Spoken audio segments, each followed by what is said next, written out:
Саякбай атабыз басып өткөн жерде урпактарыбыздын талантынын чети ойда эле кымбаттуу меймандарыбыз. Рахмат. Эмесе сөздү ушул биздин мектепти бир канча жылдар жетектеп, көптөгөн ийгиликтерди жаратып, жакшы алгылыктуу иштерди алып барган агайыбыз Алдаяр Замир агайга берип коелу. Саламатсыздарбы, урматтуу меймандар? Саламатсыздарбы?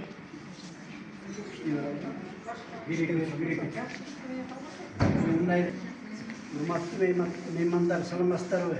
Мынакей бүгүн биздин мектепке Кочкор районундагы билесиз, Алайдар атындагы мектебибизге Манас улуттук академиясынын жетекчилигин келип отурат. Ошонун кызматкерлери келип отурат.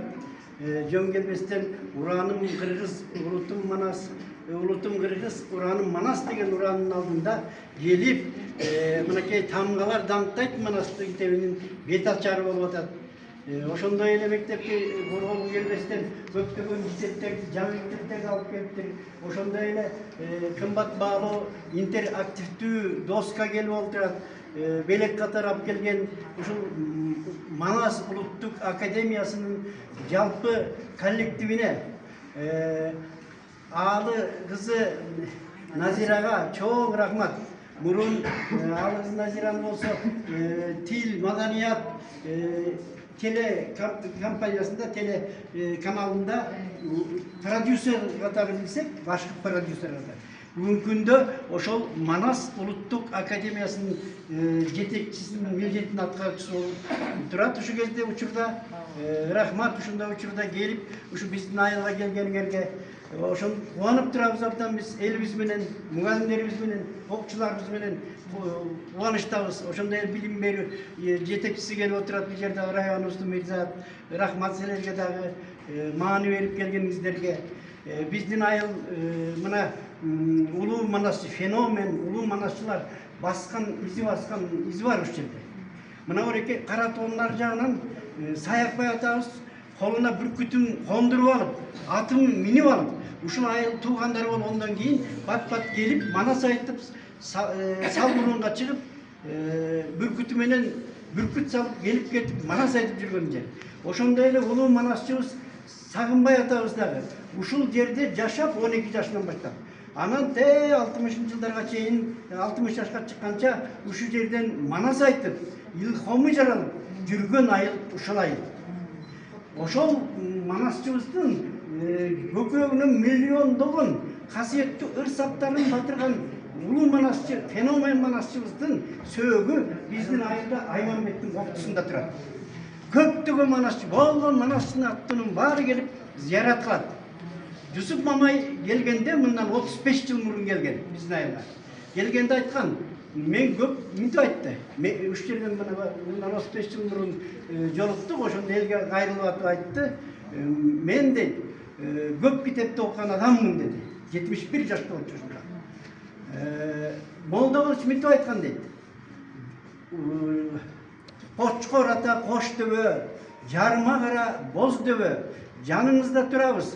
Кыямат кайым болгончо ар баладан тоз дөбө деп Молдоолу чырдаган ошол кош дөбөгө келдим дегенде биз дүркүрөтө кол чапканбыз. Мына ошол кош дөбөгө келип отурасыздар. Сиздерге чоң рахмат. Андан ары сөзүм мынтип болду, Жусуп мамай. Мен ак калпак кыргыз эли менен жүз көрүшөнүм керек. Улуу манасчы, улуу Манастын обрагы үчүн келдим. Ошондой эле арабыздан өтүп кеткен Саякбай, Сагынбай аталарыбыздын, агаларыбыздын топурагын кармап көрүп жаткан жайына бар. Зиярат кылайын деп келдим, деп ушул жерден айтып, аябай ыраазы болгон. Анан эми ошол жерге келип отурасыздар. Эки манасчынын буту баскан жерге келдиңиздер. Рахмат, ишиңер илгери болсун. Мындан ары ошол Манас академиясынын, улуттук Манас академиясынын иши илгерилесин. Анткени ошо жетекчилик келип отурат бул жерге. Ошондой эле мектепке дагы ыраазычылык билдирем. Мен ушул мектепте 17 жыл директор болгом. Өзüm 42 жыл мұғалім болдым, баш аяғы. Анан жақсы өзгөрүүлөр бар екен. 7 жыл болды мен пенсияға кеткеніме. Анан манасчыларды көріп, мен қуанып отыр. Рахмат. Ушул коллективдин жетекчилерине чоң рахмат. Силерге. Ана Улуттук академиясынын жооптук катчысы жана уюштуруучу адиси Сәмиева Чынара Анарбаевнага беребиз. Биринчиден ушул элибиздерге, журтубуздарга терең ыраазычылык, анткени агай абдан жакшы белгилеп айтып кеттиңиз, баягы куттаарынан жер экенин. Биз эл аралап жүрүп, ар бир элдин, жердин тарыхын, санжырасын, элинин менталитетин үйрөнүү дагы биздин парзыбыз деп эсептейбиз. Анткени Манас Улуттук академиясында иштеп аткандан кийин биз өзүбүз элибиздин тарыхын, бай тарыхын сары эсепке салып билмейинче биз эч кандай пропаганда жүргүзүүгө мүмкүн эмес да. Анан бүгүнкү жакшынакай могу балдарыбыздын бардыгы эмне кылып атканда бизди абдан толкундаткан мүнөттөр болду. Ар бирибиз ошого күбө болдук деп айткым келет. Себеби дегенде биздин мамлекет ааламдашуу процессинде мамлекет улуттук дем дүйнөлүк бийиктик деп жөн эле оңгу жолду жазган жок. Муну же бир жаңы бийлик келгенде жаңыча бир ушундай уран чакыралы деп жазган жок. Биздин ошо улутубуздун тамырыбызды бекемдеш үчүн жазган оңгу жол экенин мына бүгүн көрдүңүздөр.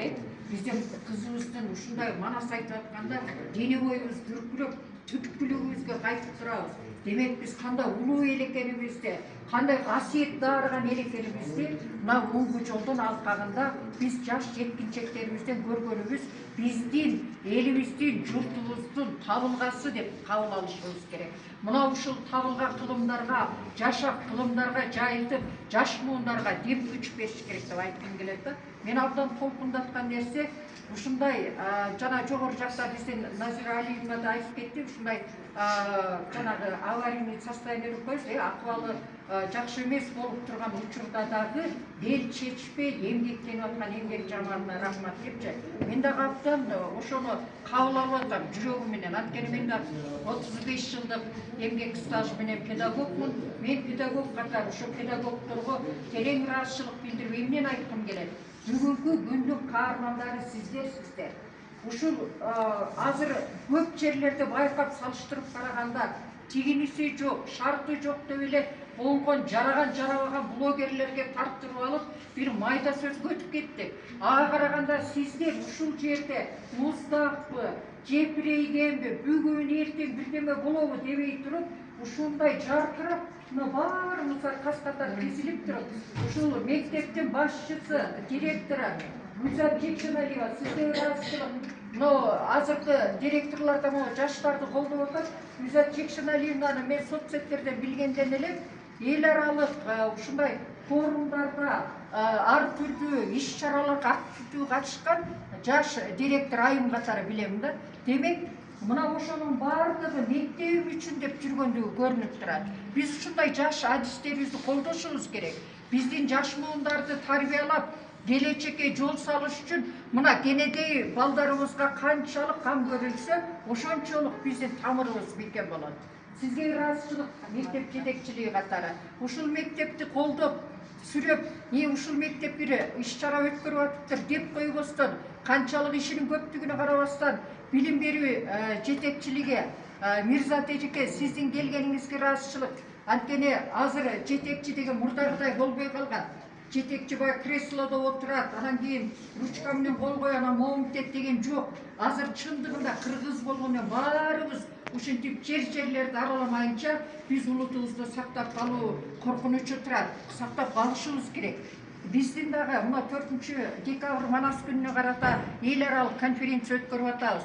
Мен мисалы үчүн мына өзүмдүн жетекчилигиме айткым келет, Назира Алиевна, биздин 1 мүнөт убактыбыз жок. Мына биздин жетекчилерибиз отурат. Мирзат Темирбековна барбайбыз, болбойт.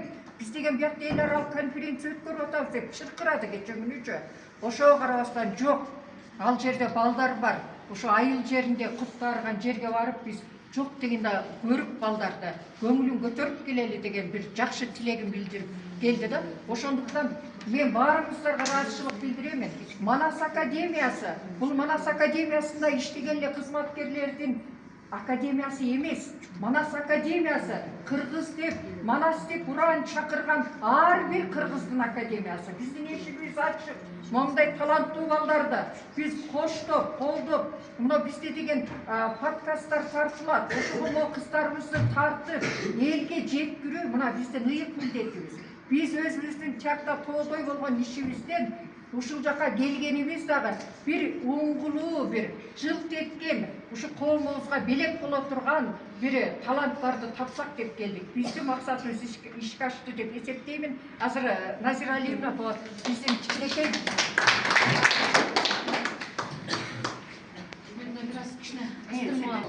чын менен аябай кандай мектеп болду экен деген суроо болгон да, чын баягы билектерибизди алып баратабыз, мына балдардын саны аз, чакан мектеп экен деп анан азыр карап отуруп өтө ынанып атабыз.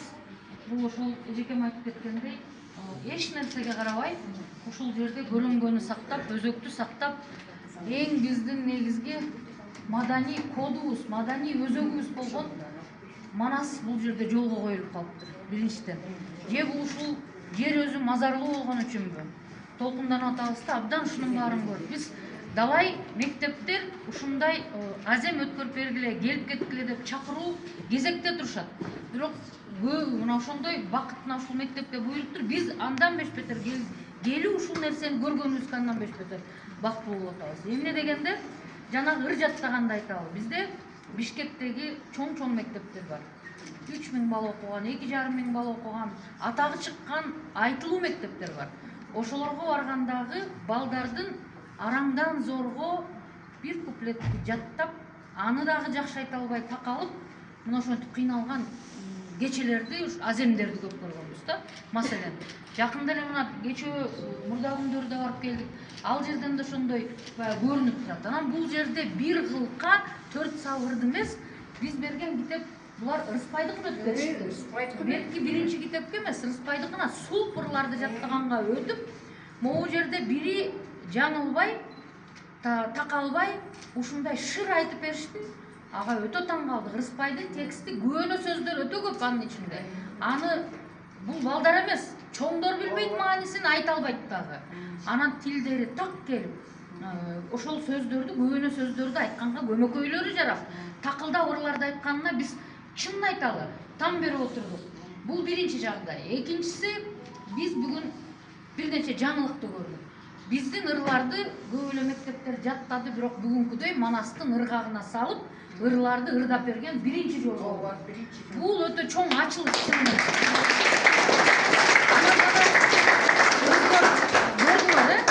Балдарыбыз бул жерде бири такалбай, какалбай, жакшынакай жарк айтып берди. Мугалимдерибиз бул жерде туруп, маңдайына шпаргалканы коюп коюп, булар биринин шпаргалкасы жок. Мугалимдер бул жакта шпаргалкадан карап ырдап берип атышат. Анан бирок азаматтар алардагы ушул жанагы эки акыркы бул Манас айткан, мен Калиман эже, Чынар эже бул нерсени биз мындай эске алалы дагы.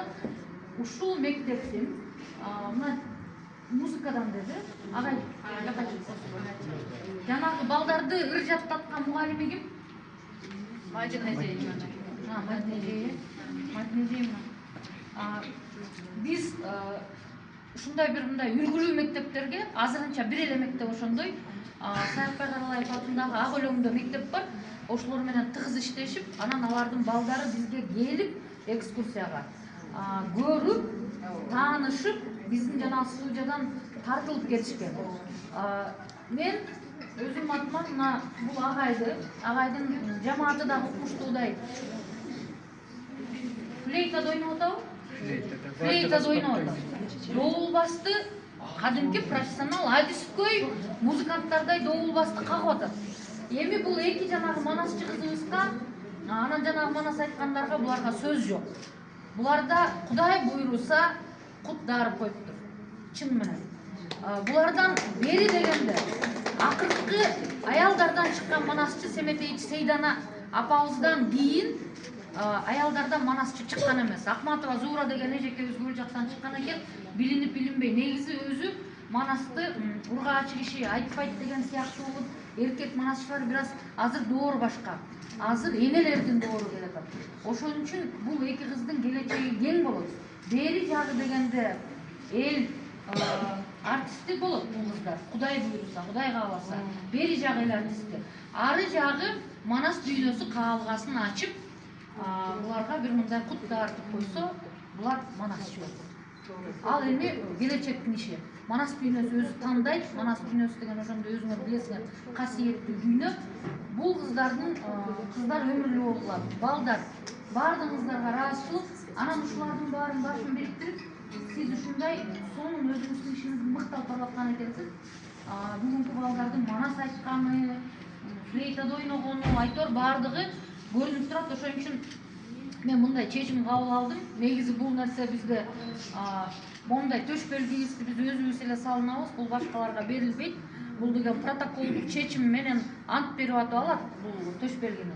Бирок ушундай бир чакан мектеп, тоо койнунда ушул жерде жанагындай эксплуатациялык мөөнөтү өтүп кетсе дагы ошол жерде жакшынакай болуп иштеп, жөн эле иштеп мүгүрөп калбай, ушундай маданияттын бир мындай чакан очогуна айлантып, анан мондай балдарды таптап, буларыңар деген Кудай буйруса келечеги кең болоору көрүнүп калды.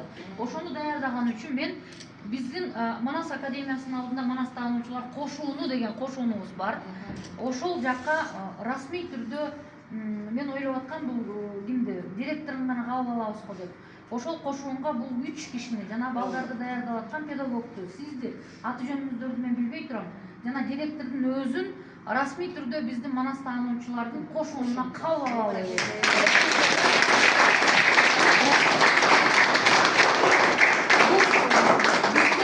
Манас академиясынын тажрыйбасында биринчи жолу бул төшбөлгү кошуундун мүчөлөрүнө дагы мындай төшбөлгү берилбейт. Ал өзүнчө кереге көздөп коет, жанагы ромбик болгон ак эмеден жасалган төшбөлгүнү такчыбыз.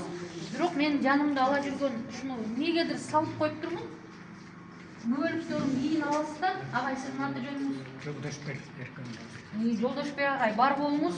Ушул жерде маданиятка ушундай салым кошуп, Манастын ураанын жаңыртып, татыктуу муунду тарбиялаганыңыз үчүн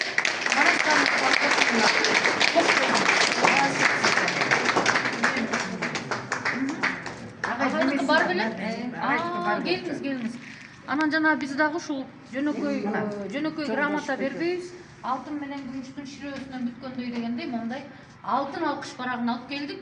Агай, мына алкыш барагыңыз дагы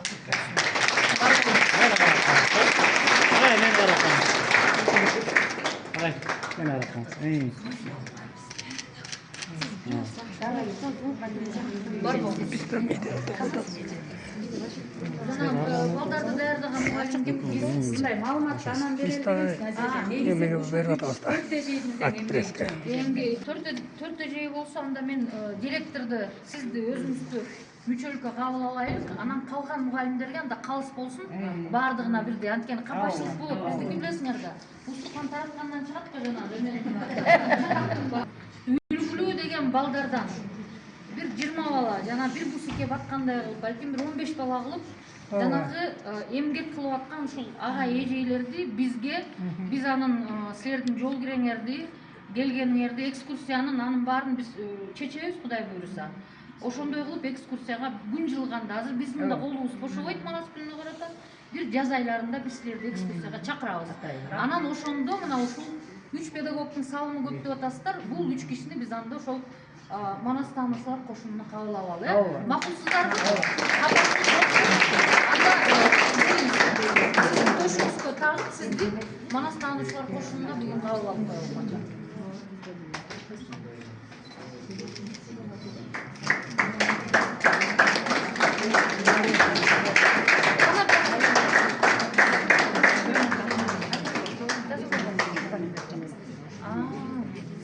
Siz özünüz yazdırgan joksuz. Muna карагылачы, кандай карапайым жетекчи.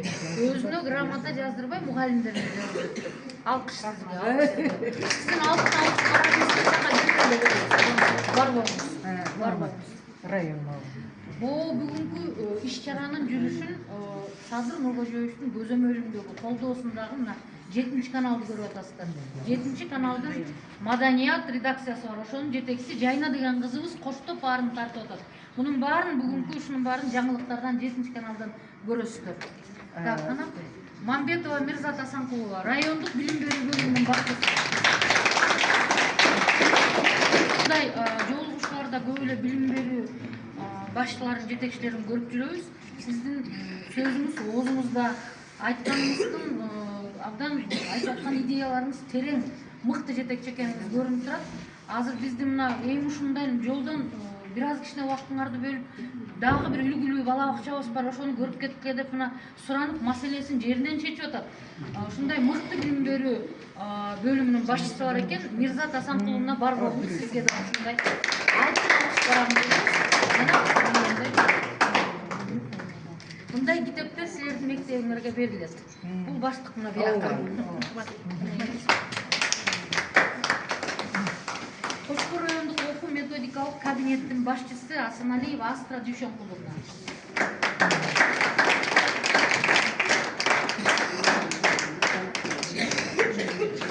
Астрайым, сиздин дагы алтын алкыш барамыз куту болсун.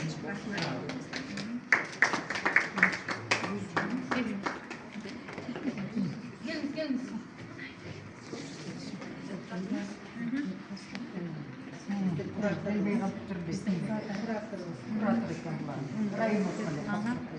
Кошкор райондук окуу методикалык кабинеттин методисти Турукбаева Нуржан Намазбековнага дагы мына ушундай алкыш барагы берилет.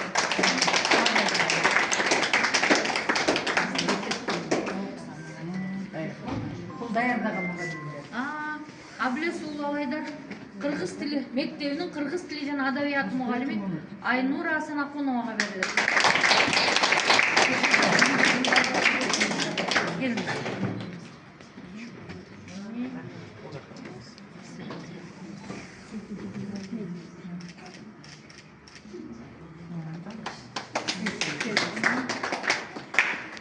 Кыргыз тили жана адабият мугалими Света Өмүрсаковага берилет.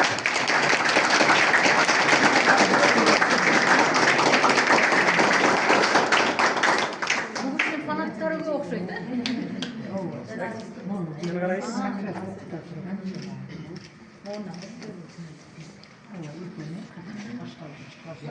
Могу Майдинага биринчи класстагы мугалимге да ушуну өзүбүз тапшырып коюшпу. Биз Мадинанын алтын алкыш барагын анда бизге келгенде берет. Бул кичинекей балдардын баарына жаттаткан бул эмне деген эмгек? Анан баарына бирдей кылабыз. Назира Алиевна ошону да ичин айтып койсоңуз, жана QR-код менен окуган эмне жагынчы. Анткени бул китептин бет ачарын биз жасай элекпиз. Бет ачары байкап атасыңарбы? Аз эми боло элек жаңы эле келген китептердин баарын мына силерге алып келип атабыз. Булардын чындыгында лентасы кесиле элек. Ошол аземдери өткөрүлө элек жатып мына силерге алып келдик. Бул өтө кызык китеп. Өзгөчө бүгүн ыраазы болдук. Бул жерде деген узун тексттерде көөнө сөзү көп. Ошону жана балдар жаттап атат. Бул китептин өзгөчөлүгү эмнеде? Смарт китеп деп коебуз. Көөнө сөз биз азыр деген тилибиз абдан жарды болуп, нонок болуп сүйлөй албай калган учурубуз да көп учурда. Көп сөздөр унутта калып. Мына ар бир сөздүн ылдый жакта түшүндүрмөсү бар. Акуш деген эмне? Мына билебизби? Акуш. Абак деген эмне? Абусун деген эмне? Апсана деген эмне? Алман, Абдыра карагылачы кандай кыргыздын колдонулбай калган көөнө сөздөрүнүн баары ушул китепте камтылган. Тамгадан башталат, анан боул жерге QR менен киргенде, жана М-банкка төлөгөндөй киресиңерби? Так ошентип туруп кирип туруп момундай кылсак, ичинде Кутман Садыбакасов төкмө алабыз, ушул жердеги текстти тамгасын ырдап берет. Анан кийин Жига кирсек, Жи тамгасын ырдап берет. Бул эми жалкоолор үчүн да, муну окуп жүргүсү келбегендер QR-ды кылып коет дагы, анан кийин угу берет. Кулагы менен угу берет. Окатын жасап атып угу берет. Атайын ошондой кылып жасадык. Азыр эми алдап болсо да китеп окуткандын аракетинде болуп атабыз да. Ушинтип. Болбосо азыр китепти карабай калды. Өзүңүздөр билесиздер, бул көйгөйлөрдүн бири. Кыргыз өзү абалдан эле китепти көп карабаган элбиз. Аны моюнга алыш керек. Өзү ошондойбуз. Окумал эмеспиз, чын-чынына келгенде. Окуганды көп жактырбайбыз. Муну Салижан Жигитов деген биздин таанымал билесиздер. Ойчул философ илгери эле айтып кеткен. Аны моюнга алыш керек кыргыздар. көп окубайбыз деп. Анан ошол азыр эми алдап окутуш керек, алдап болсо да окутуш керек. Көз тамгага көнүш керек. Окубаган билими жок эл өнүкпөй калат. Анан ушинтип алдап арасын ушундай кылып QR-ды киргиздик. Бул ушундай жаңылыктар. Ушул китепти көрүп койсоңуздар болот. Анан бул жерден мектепке келсеңиздер, мен ойлойм китепканасында болот. Каалагандар келип таанышып окуйт. Мына ушул китепти силерге берип атабыз. Мына демеге. Агана Мадинагабы? Мадина. Мына эки немеге бар экен да. Анда мындай кылабыз. Мугалимдерчи ошолорго жанагыдай кылып кошунга кабыл алуу церемониясын кылып. Муну эми мындай кылып капа болбогудай болуп өзүңүздөр чечкиле. Ардактуу мүчө дегенди кимге берелер? Көп жылдан бери Манас боюнча иш алып барып жүргөн эки эжебизге берген тууралоого деп Туура дейсиңер, э? Колдойсуздарбы? Добушка коюңуздар. Манаста аябай демократия болгон да. Баягы чогулманын сазына чогулушуп алыптыр, чогулуп жыйын кылыптыр дегенди билесиңер да. Үйүлмөнүн сазына үйүлүшүп алыптыр, үйүлүк жыйын салыптыр деп анан ушинтип сурайт, туурабы? Капачылык жокпу деп анан биз кеткенден кийин анан тигиле экөө алып калды, калган албай калды деген болбосун, Директор билет экен, сиз жетекчи катары. тууралоого деп ойлоп Эми тиги эмесин, жанагы төш белгисин келгениңиздерде Кудай буйрса беребиз. Биздин кошуундун келиңиз мына бияка келиңиз. Ардактуу мүчөсү болушуңуздар менен куттуктайбыз.